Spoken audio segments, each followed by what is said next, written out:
ଆପଣମାନେ ଜାଣନ୍ତି କି ଠାକୁରଙ୍କ ଘରେ କେବଳ ଏହି 8ଟି ଜିନିଷ ରଖିଦେଲେ ଘରେ ସୁଖ ସମୃଦ୍ଧି ଓ ଧନ ସମ୍ପତ୍ତି ଆସିଯାଏ? ହଁ ଦର୍ଶକ ବନ୍ଧୁ, ଏହା ସତ୍ୟ। ଆଜିର ଏହି ଭିଡ଼ିଓରେ ଆପଣମାନେ ଜାଣିପାରିବେ ଠାକୁର ଘରେ କେଉଁ ସବୁ ଜିନିଷ ରଖିବା ଦ୍ୱାରା ମା ଲକ୍ଷ୍ମୀଙ୍କର କୃପା ଦୃଷ୍ଟି ଆମ ଉପରେ ପଡ଼ିଥାଏ। ତ ଦର୍ଶକ ବନ୍ଧୁ, ଆଜିର ଏହି ଭିଡ଼ିଓକୁ ଆପଣମାନେ ପୁରା ଶେଷ ପର୍ଯ୍ୟନ୍ତ ଦେଖନ୍ତୁ। ଜମାରୁ ବି ସ୍କିପ୍ କରନ୍ତୁ ନାହିଁ, କାରଣ ଶେଷରେ ଆପଣମାନେ ଜାଣିପାରିବେ ସେହି ସବୁ ରହସ୍ୟରେ ଭରା ଜିନିଷ ବିଷୟରେ ଯାହା ଅନେକ ଲୋକ ଜାଣିନାହାନ୍ତି। ନମସ୍କାର ଦର୍ଶକ ବନ୍ଧୁ, ମୋ ନାଁ ସତ୍ୟମ। ଆଉ ଡେରି ନକରି ଚାଲନ୍ତୁ ଷ୍ଟାର୍ଟ କରିବା ଆଜିର ଭିଡ଼ିଓ। ଆମେମାନେ ସମସ୍ତେ ପ୍ରତିଦିନ ଠାକୁର ପୂଜା କରିଥାଉ। ଏହାଦ୍ୱାରା ମନକୁ ଶାନ୍ତି ଓ ଶୁଦ୍ଧତା ମିଳିଥାଏ। ପୂର୍ବ କାଳରେ ମୁନି ଋଷିମାନେ ଯଜ୍ଞ ମାଧ୍ୟମରେ ଭଗବାନଙ୍କୁ ଆରାଧନା କରୁଥିଲେ। କିନ୍ତୁ ବର୍ତ୍ତମାନ ସମୟରେ ଆମ୍ଭେମାନେ ବିଭିନ୍ନ ପ୍ରକାର ଠାକୁରଙ୍କ ମୂର୍ତ୍ତି ବା ଫଟୋ ରଖି ପୂଜା କରୁଛେ।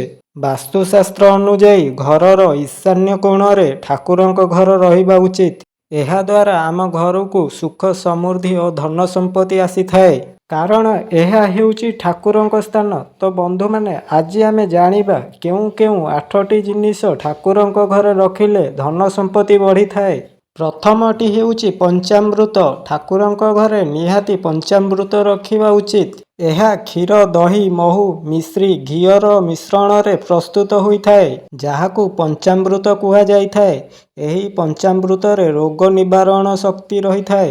2 ନମ୍ବର ଜିନିଷଟି ହେଉଛି ଚନ୍ଦନ କାଠ। ଚନ୍ଦନ ଶାନ୍ତି ଏବଂ ଶୀତଳତାର ପ୍ରତୀକ ହୋଇଥାଏ।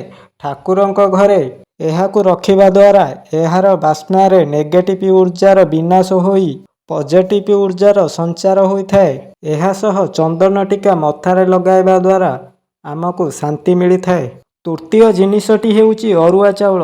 ହଁ ଦର୍ଶକ ବନ୍ଧୁ, ଯେଉଁ ଅରୁଆ ଚାଉଳ ଭାଙ୍ଗି ନଥାଏ ତାହାକୁ ଅକ୍ଷତ କୁହାଯାଏ। ଏହା ଠାକୁରଙ୍କ ଘରେ ରଖିବା ଉଚିତ, କାରଣ ଅରୁଆ ଚାଉଳକୁ ଭଗବାନଙ୍କୁ ଅର୍ପଣ କରିବା ଶୁଭ ବୋଲି ମାନାଯାଏ। ଚତୁର୍ଥ ଜିନିଷଟି ହେଉଛି ଫୁଲ। ଫୁଲ ହେଉଛି ସୁନ୍ଦରତାର ପ୍ରତୀକ। ଭଗବାନଙ୍କୁ ପ୍ରତ୍ୟେକ ଦିନ ଫୁଲ ଅର୍ପଣ କରିବା ଦ୍ୱାରା ମନରେ ଭଲ ଭାବନା ଆସିଥାଏ। 5 ନମ୍ବର ଜିନିଷଟି ହେଉଛି ମିଠା। ଭଗବାନଙ୍କୁ ପ୍ରତ୍ୟେକ ଦିନ ମିଠା ଅର୍ପଣ କରିବା ଉଚିତ, କାରଣ ମିଠା ଅର୍ପଣ କରିବା ଦ୍ୱାରା ଜୀବନରେ ମଧୁରତା ଓ ସୌମ୍ୟତା ପ୍ରାପ୍ତ ହୋଇଥାଏ। 6 ନମ୍ବର ଜିନିଷଟି ହେଉଛି ଦୀପ।